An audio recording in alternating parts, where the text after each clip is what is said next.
Let them talk. Let them judge. Let them spin stories about you. And also, nag-grow at tumatatag ang samahan ng mga magkakaibigan kapag sila ay palaging masaya, palaging kumpleto, at palagi nagtutulungan.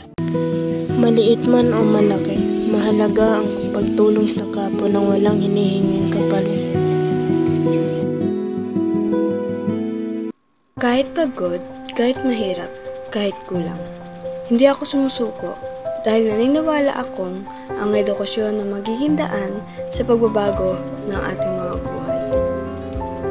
Ano man ang problema dumaan sa ating buhay, pilitin natin maging positibo, masaya, para malagpasan ang ating problema. Sabi nga sa kanta, tawanan mo ang iyong problema.